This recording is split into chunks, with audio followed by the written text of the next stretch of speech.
Paz do Senhor, pessoal, tudo bem? Você conhece alguém, algum artista, algum ator, cantor, que teve uma carreira astronômica, mas por algum problema na vida, algum vício, seja algum problema, ele teve essa carreira interrompida ou até mesmo fracassada por algum desses motivos? Você conhece? Nós vamos falar hoje sobre Salomão, aquele que foi o homem mais sábio da Terra, como nós sabemos, né? Será que ele terminou a sua carreira neste mesmo sucesso? Vamos descobrir agora.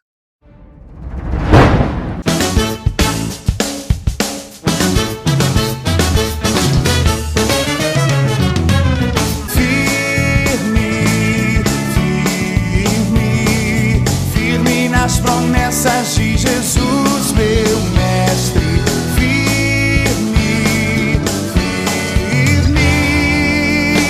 Sim, firme nas promessas de Jesus. Nós vamos estudar hoje, então, a lição de número 7 da nossa revista, que fala sobre Salomão, o sábio. E como versículo-chave, nós temos aqui em Provérbios 1, versículo 8 e 9, que diz: Filho meu, ouve a instrução de teu pai e não deixes a doutrina de tua mãe, porque diadema de graça serão para a tua cabeça e colares para o teu pescoço. Mas o que é diadema? Diadema não é a cidade. Nós sabemos que diadema é um ornamento de ouro com pedras preciosas que iria na cabeça dos reis. Ou seja, questões preciosas que embelezam, que valorizam a quem está usando. E, obviamente, no nosso caso aqui, a questão espiritual, honrando o pai e a mãe, aceitando as instruções do pai e da mãe. Porque também serão aqui como colares para o teu pescoço, a mesma questão. Vamos ver então aqui o que a introdução diz sobre Salomão e tudo isso que a gente acabou de ler. Como nós sabemos, Salomão ele foi o homem mais sábio do mundo. Deus o capacitou como o homem mais sábio de todos os tempos. Sabedoria para discernir, para saber, para julgar, para ter estratégias para enfrentar os desafios da vida. A sua fama correu o mundo inteiro na época. Até a rainha de Sabá viajou por uma longa distância, levando muitos presentes para testar a sua sabedoria. E a Bíblia vai nos dizer que ela ficou impressionada com a sua sabedoria. E Salomão ele também teve uma importância muito relevante na literatura. Ele compôs aí 3.000 provérbios e mais de 1.000 cânticos. Que sabedoria, né? Que visão, que inspiração, espiritualidade, inclusive. Falando da Rainha de Sabá, eu não pude deixar de me lembrar de um episódio que eu vou colocar aqui para nós vermos junto, acompanharmos juntos. O episódio, sim, do Chaves, do Chapolin, a qual eles encenam essa visita da Rainha de Sabá a Salomão. Deixa eu afastar aqui um pouquinho para vocês conseguirem visualizar. Bom, imagino que vocês já conhecem, né? Mas a verdade é que Salomão ele realmente foi muito sábio e por conta disso ele fez teve muitas alianças, às vezes indevidas, mas muitos presentes, teve, enfim, o seu nome estampado nos livros da história como realmente o homem mais sábio do mundo, né, da Terra, que inclusive o próprio Senhor assim o descreveu. Mas como foi o seu desfecho? Será que tudo deu certo até o fim? Nós vimos ali na introdução, no ponto ali de partida, que ele, no texto áureo, aliás, que ele ouviu o pai e a mãe, né, que é o provérbio, inclusive. Ouvir o pai e a mãe, jovem, adolescente. Como nós devemos encarar os conselhos dos nossos pais e das nossas mães? Às vezes é tão complicado porque na sua mente você pode dizer, não, minha mãe e meu pai não sabem, eles são de outra época, não é bem assim mais, as coisas mudaram. Às vezes a nossa arrogância da nossa juventude, da nossa adolescência, nos levam a não ouvir os belos e bons conselhos dos nossos pais. Então, esse é o primeiro conselho, a primeira lição que nós temos nesta aula, dar ouvidos aos conselhos. Mas chega aqui dessa historinha, que senão nós vamos acabar ficando só nela. Mas vale lembrar que uma das histórias de Salomão e da mostra da sua sabedoria estar registrado na Bíblia é justamente o que esse está sendo ensinado agora aqui atrás, a qual duas mães, né, têm os seus filhos e um dos seus filhos acorda falecido, porque uma das mães tinha deitado sobre o filho. Então as duas mães julgam que o filho que sobrou, que está vivo, é delas. Obviamente uma está mentindo e outra não. Então elas levam esse caso a Salomão. Salomão, olha aqui, é meu filho. Não, o filho é dela, o filho é meu. Como que você resolveria uma situação dessa? Qual seria a estratégia da sabedoria de Salomão para resolver esse enigma, né? Para não ser injusto com uma ou com a outra? Então, ele sugere que o filho seja cortado ao meio e metade do filho seja entregue a cada mãe. Obviamente, a verdadeira mãe não quis isso. E ela disse: pare, dê o filho por inteiro a outra mãe, porque eu prefiro vê-lo aos braços de outra mãe do que morto. Então Salomão tem o seu veredito: o filho é dessa mãe. Então nós vemos aí uma amostra da sabedoria de Salomão. Mas qual foi o pedido de Salomão? O que o tornou tão especial e por quê? Salomão, ele vem do hebraico, né, a palavra Salomão, shalom, que significa paz, né? O que transmite a paz, o que leva a paz, o pacífico. Nós vemos que Davi aprendeu muito com o seu pai também, né? Ele teve um período de regência com o seu pai. Davi, então, Salomão pôde aprender com Davi e, obviamente, recebeu muitos conselhos. E nós vamos ver em algumas partes da Bíblia, logo aqui na sequência, nós vamos ver isso, em que Davi comenta com Salomão sobre a própria chamada de Salomão, sobre o próprio futuro de Salomão que foi orientado por Deus a ele, que foi revelado por Deus a ele. Então, mais um ponto. Jovem, adolescente, converse com seus pais. Ouçam, dê valor. Temos muito a aprender e ser agregados com isso. E nós temos aqui mais um ponto importante que do pedido de Salomão, a qual ele mesmo fala, né? Ao teu servo, ou seja, Salomão pedindo a Deus, pois dá um coração entendido para julgar o teu povo, para que prudentemente discirna entre o bem e o mal. Ou seja, Salomão aqui pedindo discernimento. Para quê? Para aplicar ao povo de Deus, né? A nação de Israel. Então esse foi um dos pontos que mais me chama a atenção, que é realmente o pedido de Salomão não é um pedido para ele, é um pedido para o povo, para a nação. Mas nós vamos ver daqui a pouquinho mais detalhes sobre esse pedido também. Sobre a sabedoria de Salomão, a Bíblia nos conta que ele ofereceu 1000 holocaustos lá em Gibeão. 1000 holocaustos, em, obviamente, sacrifício para o Senhor, para agradar ao Senhor. E ele levou lá em Gibeão em um dos principais pontos que se era oferecido esses sacrifícios. Então foi uma forma de honrar a Deus, porque era o principal local de holocaustos naquela época. Quando Salomão pediu sabedoria, no número 2 aqui, Salomão lhe agradou a Deus e honrou a memória do seu pai, de Davi. Obviamente, porque já existia todo uma estratégia, vamos dizer assim, toda uma expectativa para Salomão. Em uma das passagens, inclusive, nós vemos que Davi anda com Salomão, e Salomão ainda menino, obviamente, e Davi comenta: olha, filho, é o seguinte, né? Vamos trazer no nosso dia a dia, é o seguinte, eu queria muito criar um templo para Deus, mas as minhas mãos estão cheias de sangue. Então o que acontece? Deus me revelou que seria através de você, né, do meu filho. A Bíblia diz exatamente assim, em 1 Crônicas 22, Deus falando para Davi, tá? Eis que o filho que te nascer será homem de repouso, porque repouso lhe hei de dar de todos os seus inimigos ao redor, ou seja, paz. Portanto, Salomão será o seu nome, né? O significado paz.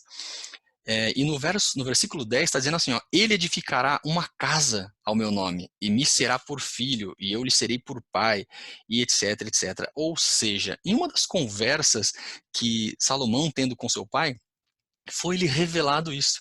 Mais um motivo, gente, de ter uma interação e dar ouvidos à voz do Pai, porque os nossos pais, eles também nos trazem bênçãos, nos trazem palavras vindas de Deus, dos céus. Quantas e quantas vezes eu mesmo tive palavras de conforto através dos meus pais. Então, como é importante, valorizem muito isso. E a revista também vai dizer aqui no 3, dar é melhor do que receber, está em Atos 20:35.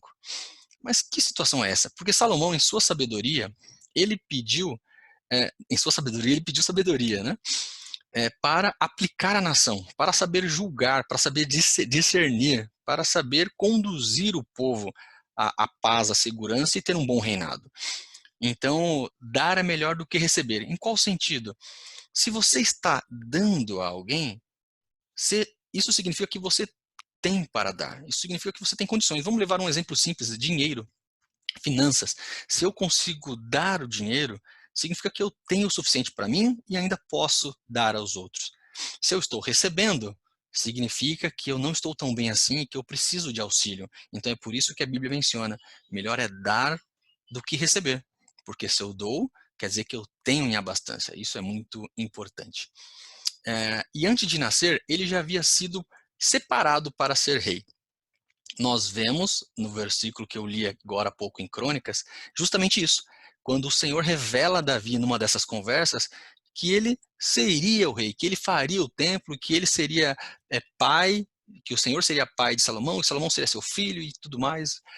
Isso significa, meus queridos amigos e irmãos, que a tua vida tem um propósito. A nossa vida tem um propósito para o reino.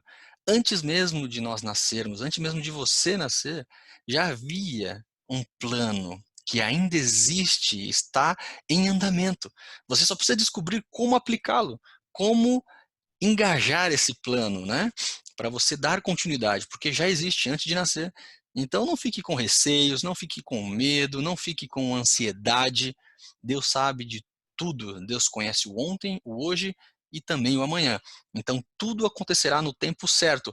Apenas mantenha-se no bom caminho, fazendo a vontade de Deus, valorizando as orientações dos seus pais, e tudo estará ao seu favor para que nós alcançamos a vitória, amém? Bom, mas como é que aconteceu esse pedido? Após ele fazer essa oferta aí de 1000 holocaustos, a Bíblia diz que Deus aparece em sonhos a Salomão. Reparem que aqui Davi está deitado, nessa é uma das pinturas mais famosas desse momento. E Deus então lhe pergunta: Salomão, o que você quer? Tenho visto que você tem sido assim, assado. E aí? O que você me pede? Jovem adolescente, se Deus aparecesse hoje para você e falasse: fulano, cicrano, você tem sido uma bênção, pede o que você quiser. Deixa eu tentar imaginar o que os jovens pediriam. Alex, o Alex está editando pra gente aqui. Coloca aqui, ó, sei lá, um carro. Eu quero um avião. Eu quero um PlayStation.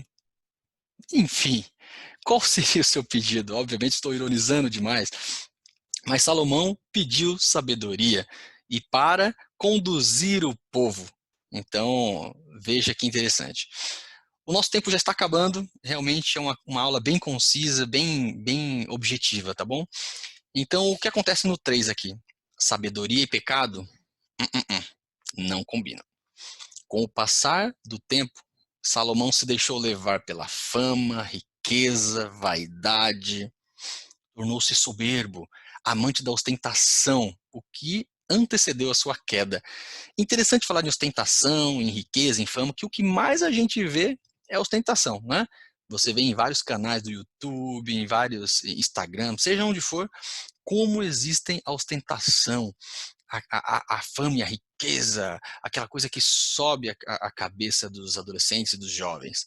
Nós devemos entender, meus irmãos, que todos os dinheiros, todos os bens materiais não passam de trapos da imundície perante a espiritualidade e ao que é eterno.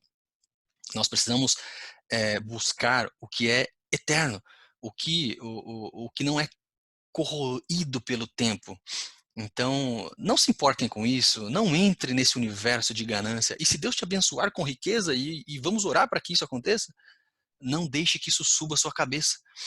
Nós vemos que, infelizmente, Salomão se deixou levar por isso. Aonde ele teve, vou falar bem baixinho aqui, 1000 mulheres no seu harém, aonde ele tinha aproximadamente 700 esposas e 300 concubinas. Mas por que isso? Porque ele se casava para manter e reforçar a aliança. Aliás, a revista até vai nos dizer aqui na conclusão que isso era muito comum entre os monarcas orientais. Por que eles faziam isso? Para ostentar poder, riqueza e para manter ali uma aliança, para não haver guerras. E Salomão entrou nessa onda e fez muito disso, né, a ponto de ter 700 esposas e 300 concubinas. Então, meus irmãos, nós vemos com isso que quando vêm muitas esposas, são esposas de vários povos, de outras nações, trazem os seus deuses, trazem os seus rituais, as suas liturgias. E sabe o que aconteceu com tudo isso? Olha o que diz o 2 aqui, ó. O homem mais sábio do mundo tornou-se um nécio. Até com feitiçaria ele se envolveu, sacrificando crianças a Moloque, o deus do fogo. Moloque, entre vários deuses que ele se envolveu, aliás, porque cada esposa trazia um, Moloque era um dos mais terríveis, porque ele aceitava sacrifícios de crianças. Enfim, meus irmãos, resumindo, isso acabou levando Salomão a um final bem triste, porque ele ficou com essa fama. Após ele, obviamente, o reino de Israel, ele foi dividido em dois. Então, teve muitos problemas daí para frente. Resumindo bem a história, gente, o que eu quero encerrar dizendo então? Cuidado. Se o Senhor lhe der muito, seja fiel nesse muito. Continue honrando os seus valores. Continue na integridade, com sabedoria. Não adianta chegar no topo. Chegar no topo é fácil. Se manter no topo não é tão simples assim. Que Deus em Cristo Jesus abençoe a todos vocês. Espero que nós tenhamos aprendido algo a mais nesses poucos minutos que nós tivemos.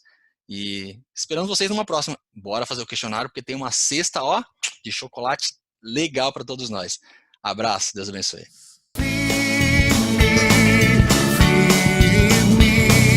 Firme nas promessas de Jesus, meu mestre.